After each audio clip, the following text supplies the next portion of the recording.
Hello বন্ধুরা, সবাই কেমন আছেন? আশা করছি সবাই খুব ভালো আছেন এবং সুস্থ আছেন। আমরা ছোটোবেলায় যেভাবে আলু দিয়ে চাউমিন করে খেয়েছি, আজকে ঠিক সেইভাবেই আমি আমার বাচ্চাদের জন্য টিফিন করে দেব আলু দিয়ে পাস্তা রান্না। তাই জন্য প্রথমেই পাস্তাটাকে সিদ্ধ করে নিয়েছিলাম।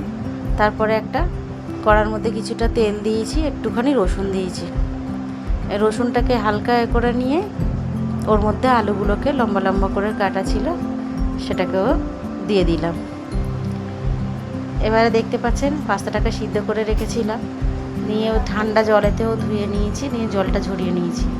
ওপর থেকে একটুখানি সাদা তেল দিয়ে আর ভালোভাবে মাখিয়ে নেবো যাতে পাস্তাটা জড়িয়ে না যায়, যেভাবে আমরা চাউ রান্না করি। আমি চাউটাকে দেখাচ্ছি না, কারণ আজকে আমি পাস্তা করবো, সেই জন্য আমি পাস্তাটা দেখাচ্ছি।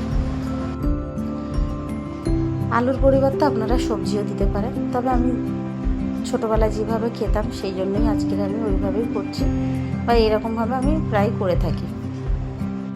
আপনাদের আমার রান্নাগুলো যদি ভালো লেগে থাকে অবশ্যই আমার চ্যানেলটিকে সাবস্ক্রাইব করবেন এবং লাইক করতে ভুলবেন না। এবারে বেশ কিছুটা স্লাইস করে রাখা পেঁয়াজ ছিল, সেগুলোকেও দিয়ে দিলাম। একসঙ্গে দিলে বেশি ভাজা হয়ে যাবে এবং লাস্টের দিকে দিলে একটু কাঁচা ভাব থেকে যাবে, সেই জন্য ঠিক মিডিলে দিলাম পেঁয়াজটা দিয়ে একটু হালকাভাবে নাড়াচাড়া করে নেব। আবারও আমি এখানে কিছুক্ষণ ঢাকাটাকে চাপা দিয়ে রেখে দেবো, বেশ 5-6 মিনিটের মতো।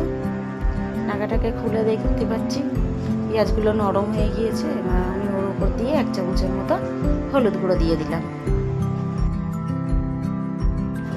এখানে বেশ 1 চামচের থেকে একটুখানি বেশি আমি জিরে আর গোলমরিচের গুঁড়ো ব্যবহার করেছি। নিয়ে ভালোভাবে নেড়ে নেব।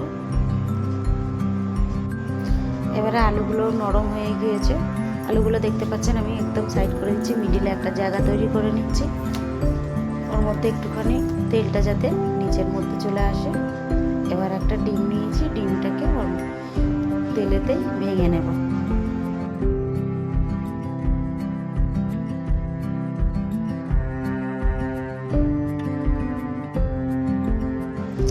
ডিমটা দিয়ে সঙ্গে সঙ্গে নাড়া যাবে না, ওর মধ্যে একটুখানি লবণ আর একটুখানি গোলমরিচের গুঁড়ো দেবো। আমি ডিমটাকে আস্তে আস্তে নাড়বো যাতে ডিমের এগুলোকে একটু বড় বড় থাকে। এবার আস্তে আস্তে একটু একটু করে সরাবো, একটু একটু করে ডিমটা দেখতে পাচ্ছেন সিদ্ধ হচ্ছে।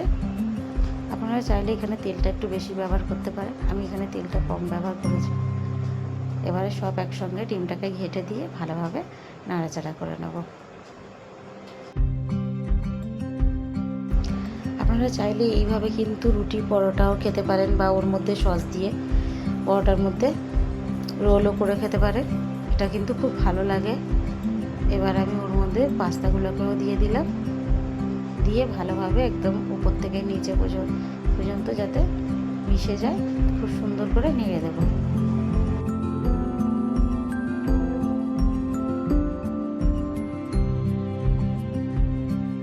এখানে প্রায় 1-1.5 চামচের মতো আমি সয়া সস নিয়েছি এবং পাস্তা সস নিয়েছি, এটা পিৎজা সসও, পাস্তা সসও নিয়েছি। এখানে পাস্তা সস প্রায় 2 চামচের মতো নিয়েছি, সয়া সস নিয়েছি। নিয়ে ভালোভাবে আমি সব নেড়ে মিশিয়ে নেব।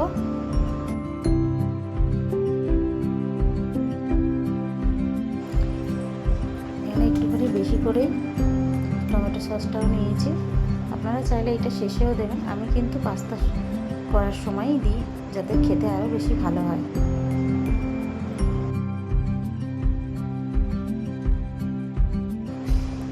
দেখতে পাচ্ছেন রান্নাটা কত সুন্দর লাগছে, খেতেও কিন্তু খুব ভালো লাগবে। আর এটা অবশ্যই আলুর জন্য কিন্তু আরও একটুখানি স্বাদটা বেড়ে যাবে। এখানে আমি আমার বাচ্চাদের জন্য টিফিনগুলো তুলে নিচ্ছি।